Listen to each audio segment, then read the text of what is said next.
सागर शहर में प्राइवेट नौकरी करता था। नौकरी के कारण ही वह शहर में किराए के मकान में अपनी पत्नी रमा के साथ रहता था। सागर का फोन बजता है। बोलो रमा, क्या हुआ? सुनिए जी, जल्दी घर आ जाइए, मुझे बहुत डर लग रहा है। इस घर में कोई बुरी आत्मा का साया है, आप जल्दी घर आ जाइए। तुम चिंता मत करो रमा, मैं भी आता हूँ। सागर घबराता हुआ घर जाने लगता है। कुछ समय बाद वह घर पहुँचता है तो देखता है कि उसकी पत्नी बाहर खड़ी हुई है। क्या हुआ तुम्हें? तुम इतनी घबराई क्यों हो? वो अंदर है, अपने कमरे के अंदर ही। अच्छा ठीक है, चलो अंदर चलकर देखते हैं कौन है। वह अंदर जाकर देखते हैं तो वहाँ कोई भी नजर नहीं आता। देखा, मैंने कहा था ना, अंदर कोई नहीं है। तुम माँ बनने वाली हो सकता है तुम्हारे मन का वहम हो। नहीं जी नहीं, जब मैं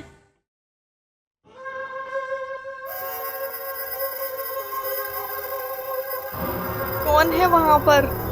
माँ, मुझे बचा लो माँ। माँ, मुझे बचाओगी ना आप? अगर ऐसी ही बात है तो मैं तुम्हें कल सुबह ही यहाँ से कहीं दूर ले चलूंगा। अब तो ठीक है। अगली सुबह सागर अपनी पत्नी को वहाँ से दूर ले जाता है। हम कहाँ जा रहे हैं? चलकर देखते हैं ये गाड़ी हमें कहाँ तक ले जाती है। पर तुम चिंता मत करो, मैं अच्छी जगह ही ले जाऊंगा। कुछ समय चलने के बाद वह एक गांव में पहुंच जाते हैं। सुनिए जी, ये आप कहाँ ले आए? मुझे तो बहुत डर लग रहा है। डरो मत, मैं हूँ ना। अरे ये क्या हो गया? तुम डरो मत, ऐसे पक्षी इस गांव में बहुत है। अरे ये गाड़ी को क्या हुआ? ये स्टार्ट क्यों नहीं हो रही? अभी तो ठीक थी। सागर गाड़ी स्टार्ट करने की बहुत कोशिश करता है पर गाड़ी स्टार्ट नहीं होती। सुनो रमा, लगता है हमारी गाड़ी गर्म होने के कारण खराब हो गई। तुम 2 मिनट यहीं बैठो, मैं इस गांव में से किसी मैकेनिक को पकड़कर लेकर आता हूँ। नहीं जी, इस वीराने में मुझे डर लग रहा है, मैं अकेली नहीं रह पाऊंगी। अरे बस 2 ही मिनट की तो बात है। वैसे भी मैं पास ही में ही हूँ, अभी आता हूँ। यूं गया और यूं आया। सागर वहाँ से चला जाता है। कुछ समय बाद वहाँ एक बूढ़ी औरत आती है। दरवाजा खोल बेटा। नहीं नहीं, मैं दरवाजा नहीं खोलूंगी, आप यहाँ से जाओ। डरो मत बेटा, मैं तुम ही को बुलाने आई हूँ। रमा, कार से बाहर आ जाओ।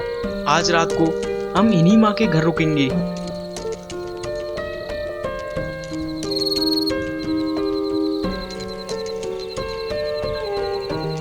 बेटा, हमारा ये घर काफी दिनों से खाली पड़ा है, तुम जब तक चाहो रह सकते हो। सुनिए जी, मैं यहाँ नहीं रह पाऊंगी, आप कोई होटल या लॉज ले लीजिए। अरे बेटा, तू डर मत, यहाँ दूर दूर तक कोई भी घर नहीं है। और तू मुझसे डर क्यों रही है? मैं तो तेरी माँ जैसी हूँ ना। मुझे लगता है तू माँ बनने वाली है, इसीलिए कहीं भी जाना खतरे से खाली नहीं है। मैं तुम दोनों के लिए खाना लेकर आती हूँ। रमा, वो बूढ़ी माँ जी ठीक ही कह रही थी। अब इस रात में हम कहाँ जाएंगे? और वैसे भी तुम कुछ दिन तक इसी गांव में रहो, यहाँ कोई भी डरने की बात नहीं है। तभी कुछ समय बाद दरवाजा खटखटाने की आवाज आती है। खाना लेकर आया हूँ। रमा, इनसे डरो मत, ये उन्हीं माँ जी के पति हैं। ये खाना ले लो, खा लेना। वह खाना खाकर सो जाते हैं और आधी रात को रमा को वही लड़की दिखने लगती है। देखिए जी, वो यहाँ भी आ गई, उठिए। अरे कौन आ गया? वही लड़की जो शहर के मकान में दिखाई देती थी। तुम्हारे मन का वहम होगा रमा, यहाँ कोई भी नहीं है, सो जाओ। अगली सुबह वह बूढ़ी औरत रमा के पास आती है। रमा, मैं 2 दिनों के लिए शहर जा रहा हूँ। मेरी कुछ फाइलें हैं, उनका काम अभी तक पूरा नहीं हुआ। मैं 2 दिन बाद ही आऊँगा। तब तक तुम्हारा ख्याल माँ जी ही रखेंगी। नहीं जी, मैं भी आपके साथ ही चलूंगी। अरे रमा, बस 2 दिनों की ही तो बात है, काम करके वापस आ जाऊंगा। जाने दे बेटा रमा, मैं हूं ना, तू जा। बहू का ख्याल मैं रख लूंगी। सागर के जाने के बाद रमा बुढ़िया को बताती है कि उसे सपने में बच्ची दिखाई देती है। माँ जी, मैंने सागर से बहुत बार बोला है, पर वो मेरी बात का विश्वास ही नहीं करते।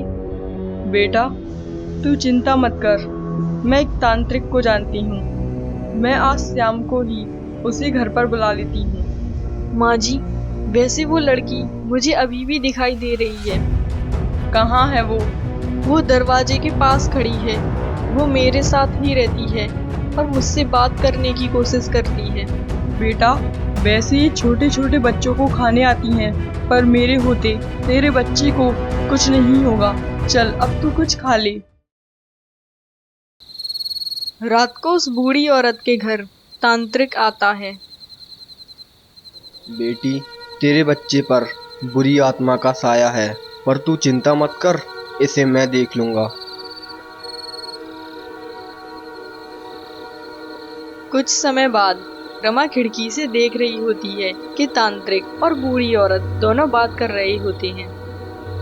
यह लड़की एक कन्या को जन्म देगी। क्या? लड़की फिर से? अब आप ही कुछ कीजिए। ये लो, इसके दूध में डालकर दे देना, एक ही में काम हो जाएगा।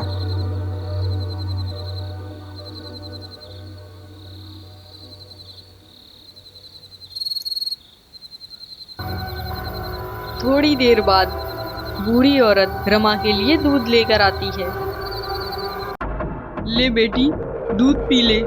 तभी उसे छोटी बच्ची दिखाई देती है। नहीं माँ, दूध मत पीना, उसमें जहर है। माँ, दूध मत पीना। जी माँ जी, आप इसे रख दीजिए, मैं कुछ देर बाद पी लूंगी।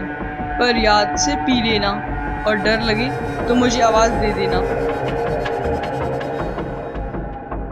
सुनो, आप इस दूध को पीना मत, क्योंकि इसमें जहर है। आप इसे किसी मिट्टी में गाड़ दीजिए। तभी रात में रमा दूध को किसी मिट्टी में डाल देती है। बेटा, कैसी तबीयत है तेरी? मैं तो ठीक हूँ माँ जी, मुझे क्या हुआ है? वो दूध पी लिया था ना तूने? जी माँ जी। अरे, इस पर दूध का असर क्यों नहीं हुआ? अच्छा, चल ठीक है, मैं चलती हूँ।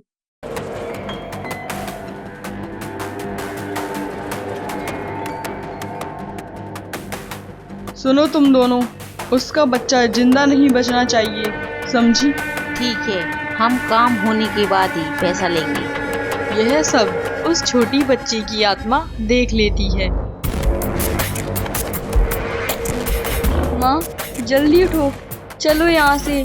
यहाँ पर तुम्हारे बच्चे को खतरा है। कौन मेरे बच्चे को मारना चाहता है? और अब हम कहाँ जाएंगे? कुछ औरतें तुम्हारे बच्चे को मारने आ रही हैं। इस घर के पीछे खंडर है, वहीं पर चलते हैं।